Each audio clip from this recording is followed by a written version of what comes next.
just want to make a little video on my low dose naltrexone thoughts. Low dose is really important because regular naltrexone at 50 milligrams is a medication for helping people with alcohol addiction and addiction to other opioids.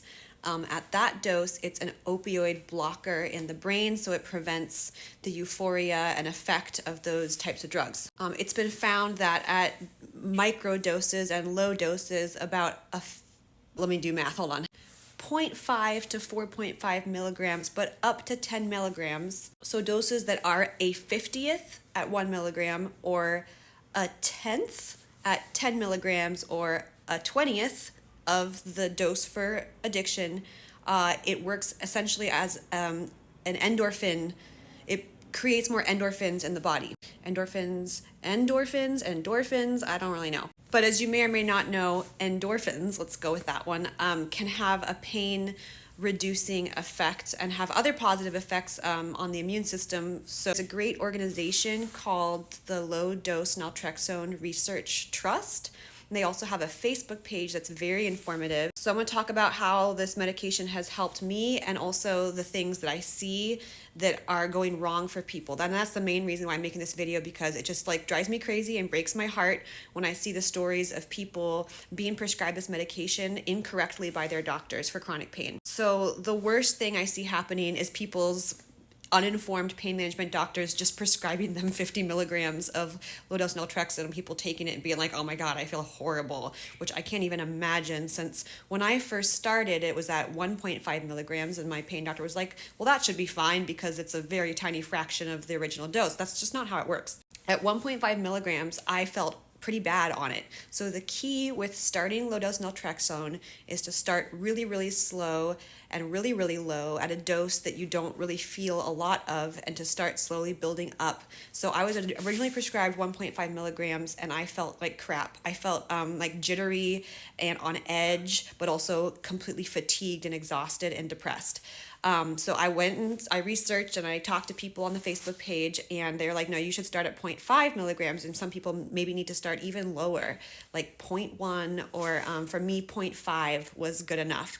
So I started on 0.5 and I started titrating up every 2 weeks. So over months, I went from 0.5 to 1 milligram to 1.5 milligrams to 2 to 3 to 4 to 4.5, which is the official endpoint of low-dose naltrexone. But if you look at the Research Trust, they say that it's still considered low-dose naltrexone, and for some people, especially with severe chronic pain, neuropathic pain, they can still get the pain-relieving benefits at up to 10 milligrams. It's still considered low dose. So because of some people saying I felt my best at 8 milligrams and stuff, I did eventually go up to much higher. I think maybe I got to 7.75 because of the way I was quartering my tablets, my 3 milligram tablets. Eventually that's where I started getting them.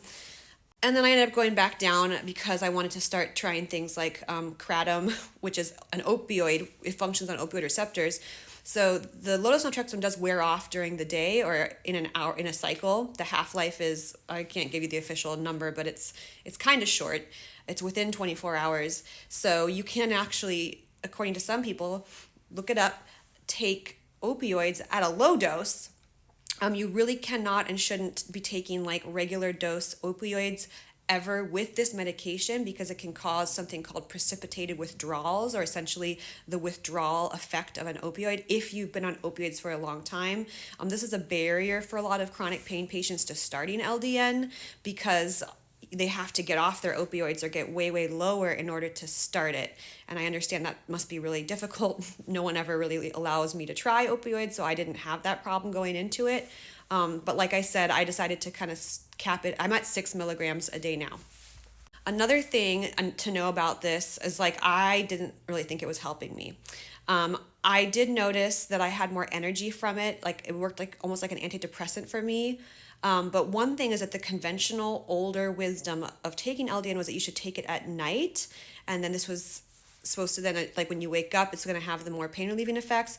But for me, this is why I make this video too, because I made a mistake earlier this week. I would just looked at my pill case, which is color coded. It's 7 days a week. It's got yellow, orange, blue, purple for the time of day. And I was just not even thinking. I just grabbed pills from the yellow the morning and I just swallowed them. And immediately afterwards, I was like, I just took 6 milligrams of low-dose naltrexone, which gives me energy and makes me on.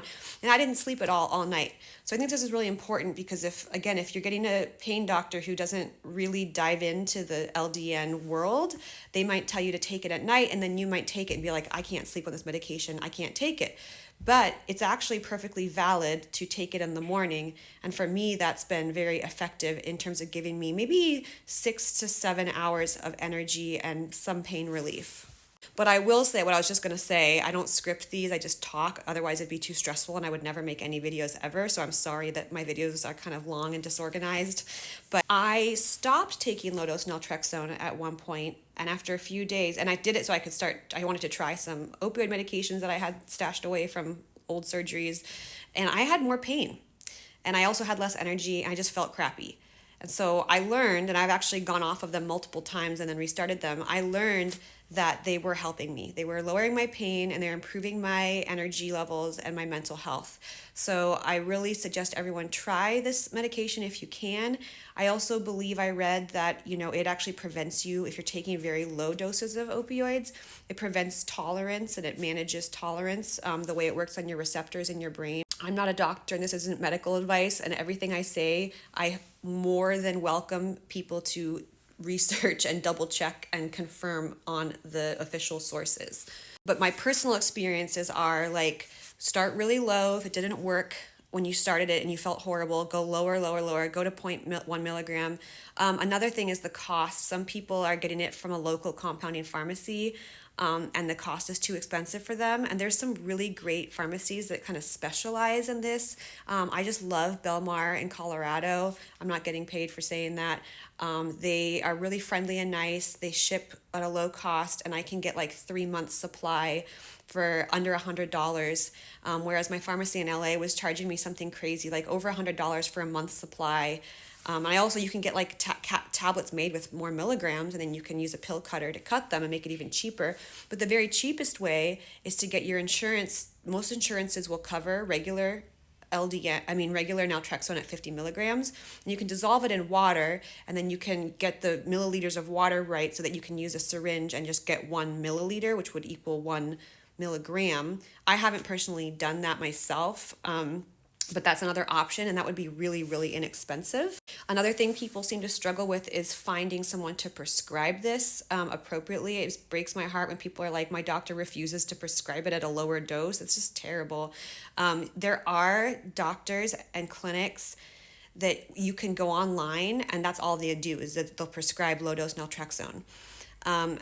So you can go to them. It's probably worth the $100 or something to get that prescription if your local provider, your insurance provider refuses to help you with this.